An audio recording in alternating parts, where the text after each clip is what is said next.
جبت لكم البنات تحليه جد رائعه بدون دقيق ولا بيض ولا نشاء، كتجي رائعه بمكونات موجودين في كل بيت. نتمنى ان شاء الله تتبعوا الفيديو حتى التالي، ما تنساوليش البنات اللايكات، عافاكم فضلا وليس امرا.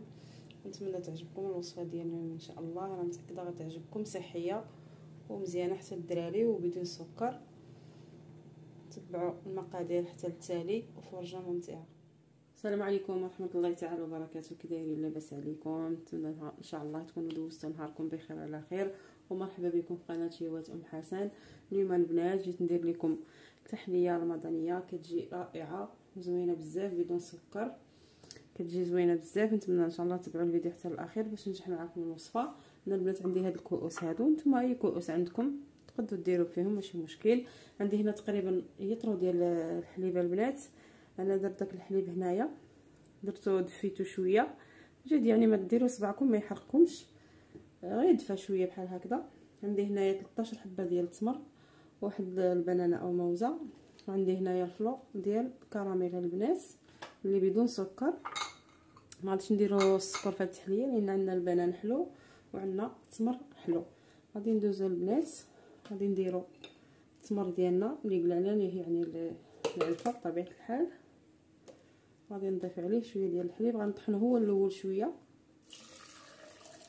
كما كتعرفوا شويه التمر ما كيبغيش يتطحن دغيا، ولكن ملي كيكون الحليب شويه دافي راه كيساعدنا الحليب. هذا البنات انا غادي نطحنو وغادي نرجع معكم من بعد ما طحنتو البنات. غادي نضيف هاد الموزه،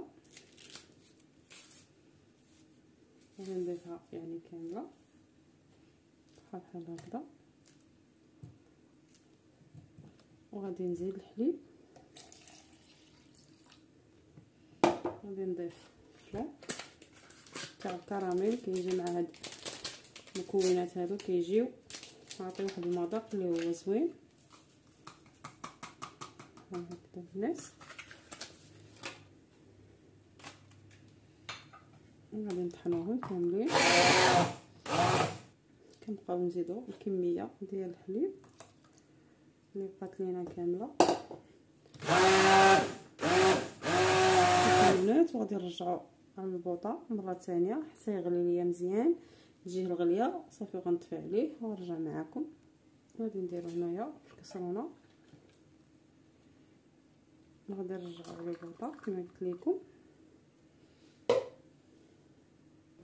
صافي البنات. من بعد كتجي الغليه بحال هكذا، وغادي نحيدوه من على البوطه. نتوما البنات صافي هو كيغلي،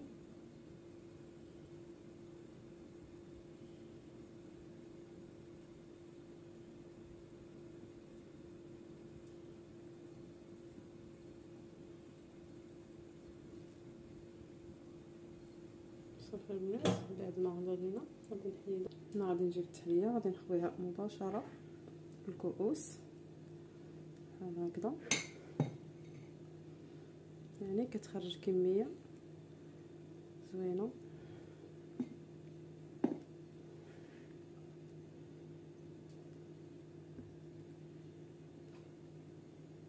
بغيتو تضاعفوا المقادير البنات تقدروا تضاعفوا المقادير. نخليهم يبردوا شويه هنايا فوق سطح العمل هنايا، من بعد غادي نديرهم في الثلاجه وغادي نرجع ان شاء الله باش نزينوهم مع بعض. ها هي التحليه ديالنا البنات كيفاش جات تبارك الله. انا قلت لكم نزينهم يعني معاكم، ساعه نسيت وبقيت كنزين، سمحوا لي. يعني كلشي واضح. هنا قسمت واحد التمره على جوج، درت التمر هنايا واحد النص ديال الموز، هنايا درت اوريو طحنته بحال هكا حطيته مع الشنيب. كنشوفوا كيفاش جات البنات، كتجي تحليه روعه وفيها المذاق زوين وصحيه بدون سكر بدون دقيق بدون نشا، كتجي رائعه وتحليه سهله. نتمنى ان شاء الله تجربوها في رمضان، راه كتجي زوينه. اللي جربتها فيكم تقول لي كيفاش جاتها، راها زوينه بزاف الصراحه، راها صحيه حتى الدراري الصغار. نتمنى تكون عجبتكم الوصفه ديال اليوم، وما تنساوش البنات الاشتراك والضغط على الجرس، وعافاكم اللايك اللي يدخل. كاين اللي كيتفرج وما كيديرش اللايك. نتمنى ان شاء الله تتبعوني حتى التالي. عفوا وشكرا بزاف، ونتمنى لكم التوفيق لكم وجميع المسلمين يا ربي، واستودعكم الله الى فيديو قادم ان شاء الله.